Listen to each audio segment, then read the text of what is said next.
Salam sejahtera bagi kita semuanya, Bapak Ibu yang dikasihi oleh Tuhan kita Yesus Kristus. Salam damai, salam kebaikan bagi kita.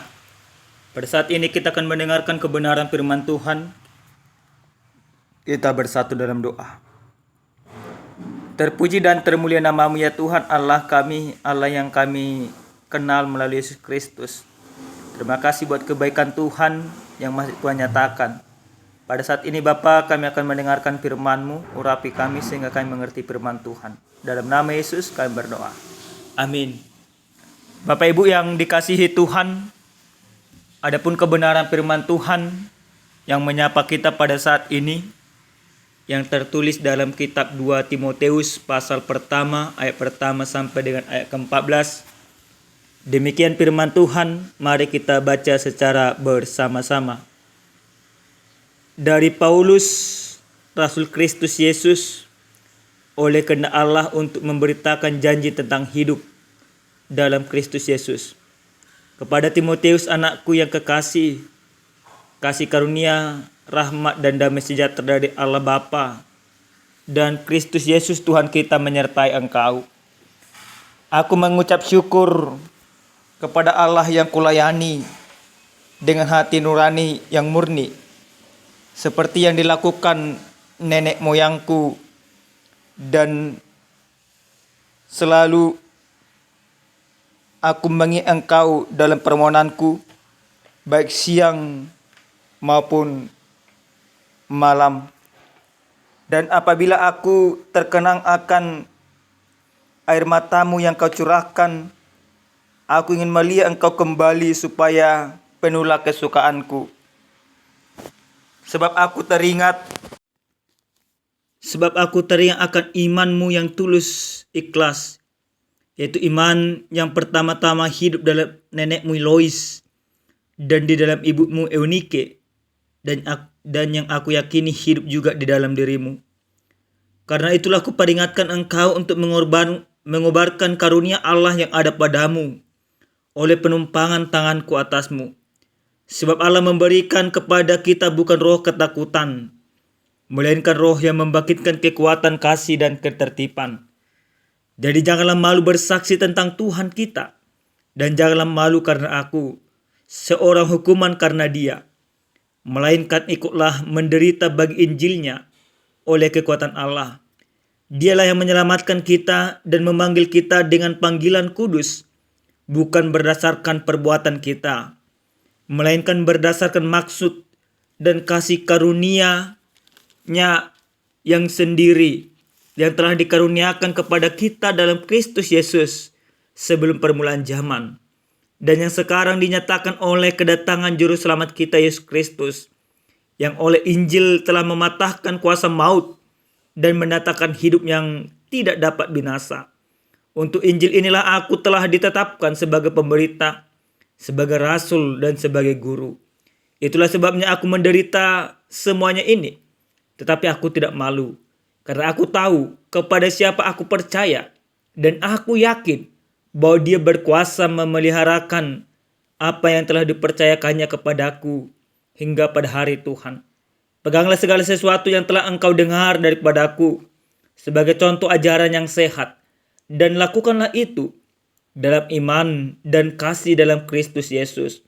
Pelihara harta yang indah yang telah dipercayakannya kepada kita oleh Roh Kudus yang diam di dalam kita. Demikian pembacaan kebenaran firman Tuhan. Bapak Ibu yang dikasihi oleh Tuhan kita Yesus Kristus, jika kita ditanya pada saat zaman sekarang ini, di zaman postmodernisasi ini, apa harta yang paling berharga yang dimiliki setiap orang? Tentu kita akan berpikir, tentu kita akan menjawab harta yang paling berharga adalah emas. Ada juga yang akan menjawab harta yang paling berharga adalah perak. Ada juga yang berkata harta yang paling berharga adalah berlian dan lain sebagainya. Tentu semuanya itu menjadi tolak ukur sebuah kekayaan di dalam kehidupan setiap orang. Dan banyak juga orang zaman sekarang ini Dia mengumpulkan segala sesuatu dengan tujuan supaya nantinya hartanya, kekayaan yang dia kumpulkan, dia wariskan kembali kepada anak cucunya. Dia wariskan kembali kepada keturunannya dengan tujuan supaya keturunannya itu tidak menjadi sengsara ketika dia meninggal. Tentu hal itu sah-sah saja. Tentu hal itu boleh-boleh saja. Tentu hal itu tidak ada masalah.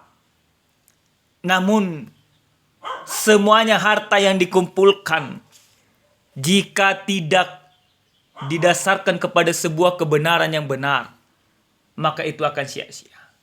Bapak Ibu yang dikasihi Tuhan, dalam kebenaran firman Tuhan yang sampai kepada kita pada saat ini, di mana Paulus memberikan sebuah nasihat yang sangat luar biasa kepada Timoteus. Yang pertama sekali Paulus mengingatkan akan siapa Timoteus yang sesungguhnya. Sesungguhnya Timoteus bukanlah orang yang baru saja mengenal Kristus. Tetapi jauh sebelum dia melayani Tuhan, jauh sebelum dia mempersembahkan hidupnya untuk memberitakan kabar keselamatan yang Yesus bawakan, sesungguhnya nenek moyangnya, yaitu Lois, neneknya Lois sudah menjadi Kristen atau sudah melayani Tuhan. Dan juga iman daripada Lois diturunkan kembali kepada ibunya Eunike. Kemudian iman daripada Eunike tentu sampai juga kepada Timoteus. Bapak Ibu yang dikasihi oleh Tuhan kita Yesus Kristus, apakah cukup demikian keteladanan iman yang dimiliki oleh Timoteus? Tentu tidak. Paulus katakan bahwa dia sesungguhnya juga sudah memperhatikan, menumpangkan tangan kepada Timoteus. Artinya ada 3 keteladanan iman yang boleh ditiru, yang boleh dicontoh oleh Timoteus dalam melakukan setiap pelayanan yang akan dia lakukan ke depannya.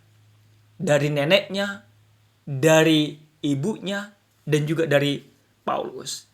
Maka Paulus percaya dengan warisan iman yang sudah diperoleh oleh Timoteus, maka ada sebuah kekuatan bagi dia untuk menyampaikan kebenaran firman Tuhan. Maka Paulus mengingatkan dia, sebab Allah memberikan kepada kita bukan roh ketakutan, melainkan roh yang membangkitkan kekuatan, kasih, dan ketertiban.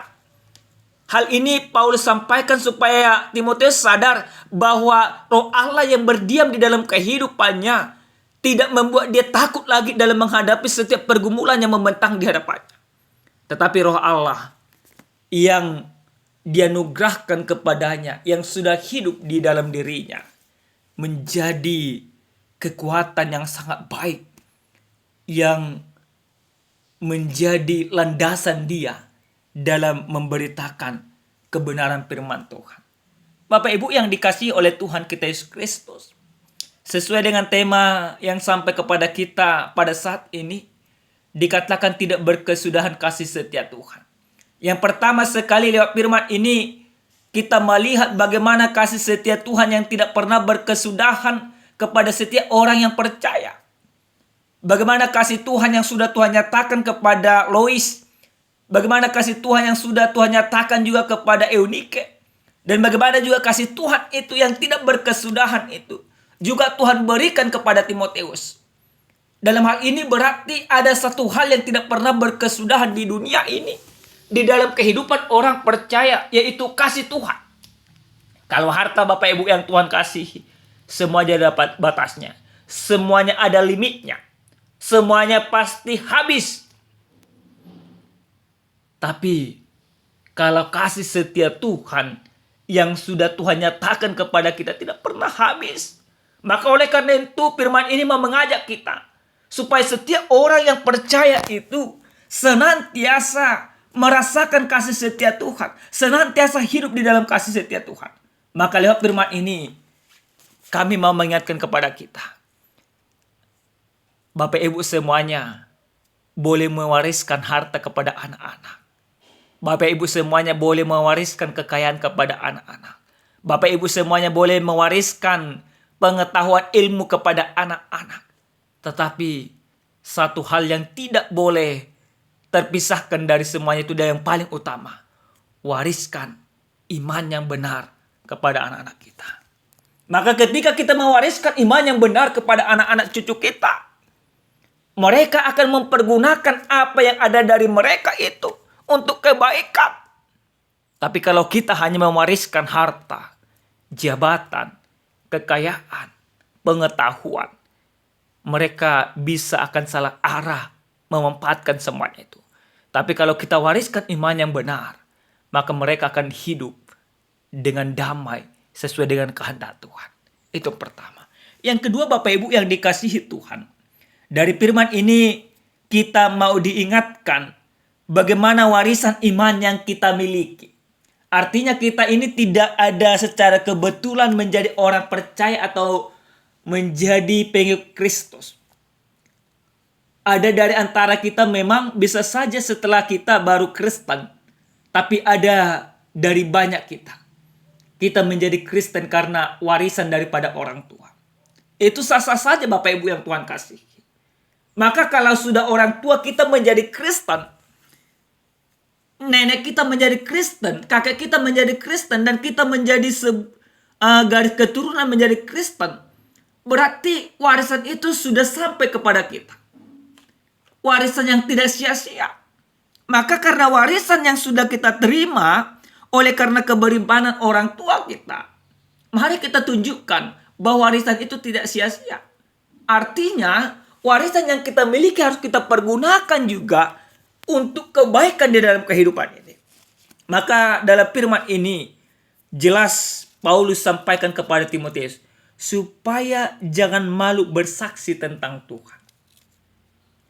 Artinya Timotius di dalam kemudaannya dia menerima warisan yang luar biasa. Dan warisan itu membuat dia berani untuk tidak malu mengikrarkan imannya. Maka kita juga harus demikian Bapak Ibu yang Tuhan kasihi. Kita harus bersyukur kepada Tuhan.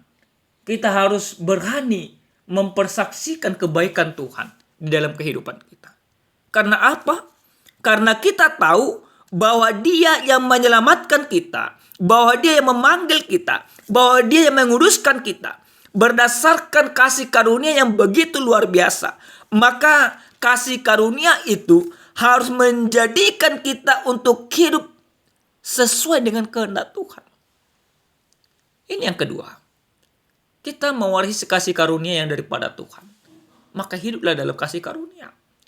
Jangan tinggalkan warisan imanmu demi warisan dunia ini. Banyak orang demikian Bapak Ibu yang Tuhan kasihi. Orang tuanya dulu Kristen. Orang tuanya dulu pengikut Kristus. Orang tuanya dulu hidup penuh dengan kasih.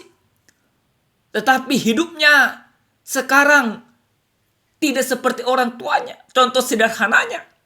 Orang tuanya dulu ibaratnya penyumbang bagi gereja. Donatur bagi gereja. Karena orang tuanya merasakan bagian kebaikan Tuhan. Dia lebih hebat dari orang tuanya. Lebih kaya daripada orang tuanya. Lebih pintar daripada orang tuanya. Tetapi lebih bobrok secara iman. Tapi kita harus katakan lewat firman ini Bapak Ibu yang Tuhan kasihi. Orang tua kita boleh tidak hebat. Orang tua kita boleh tidak luar biasa. Tetapi kita harus menjadi orang-orang yang luar biasa. Yang hidup di dalam kasih Tuhan. Yang terakhir sekali Bapak Ibu yang Tuhan kasihi. Ada seorang yang kaya. Oleh karena kekayaannya, dia bersuka cita selama dia hidup. Maka sebelum dia meninggal, dia bagikan hartanya kepada anak-anaknya. Anak-anaknya ada 2. Pada saat itu dia katakan ketika membagikan hartanya. Supaya anaknya mengembangkan hartanya ini. Supaya bisa diturunkan kepada keturunannya nantinya. Maka apa yang terjadi Bapak Ibu yang Tuhan kasihi? Anak yang pertama semakin kaya di dalam kehidupan. Dia mampu melakukan seperti yang dilakukan oleh orang tuanya. Tetapi imannya tidak bertumbuh. Anak yang kedua, dia tidak lebih kaya daripada orang tuanya. Tetapi dia mewariskan iman yang baik kepada anak-anaknya. Maka ketika kedua anak daripada orang tua ini meninggal, anak yang paling tua tidak percaya lagi kepada Tuhan. Walaupun mereka kaya-kaya dan hebat-hebat. Tapi anak yang kedua, mereka biasa-biasa saja, tetapi percaya kepada Tuhan. Kalau diperhadapkan kepada kita, mana yang berhasil? Tentu kita akan menjawab yang banyak uang. Tetapi sesungguhnya di dalam keberimanan, bukan yang banyak uang yang berhasil, tetapi orang yang beriman. Maka lewat firman ini, kita mau diingatkan pribadi lepas pribadi Bapak Ibu yang Tuhan kasihi. Karena kita sudah mempunyai warisan yang benar oleh iman yang benar dari Tuhan kita Yesus Kristus. Maka kita juga yang harus kita wariskan kepada anak cucu kita. Yang harus kita sampaikan kepada anak cucu kita. Bahwa kasih Tuhan yang tidak berkesudahan itu adalah iman yang benar. Bukan harta, bukan jabatan. Maka wariskan iman yang benar kepada anak cucumu. Dimanapun engkau berada dan apapun pekerjaan dan profesimu. Amin, kita berdoa. Terima kasih Tuhan kami, Tuhan yang maha baik buat segala kebaikan dan kemurahan Tuhan. Terima kasih buat firman-Mu yang sudah kami dengarkan ya Bapa. Biarkan kami mampu mewariskan iman percaya kami kepada orang-orang muda. Sehingga orang-orang muda senantiasa hidup di dalam kebenaran kasih Tuhan. Di zaman yang semakin memprihatinkan ini.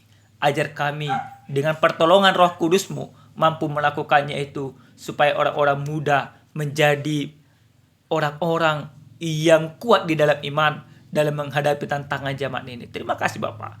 Dalam nama Yesus kami berdoa. Amin. Shalom. Salam sehat. Tuhan memberkati.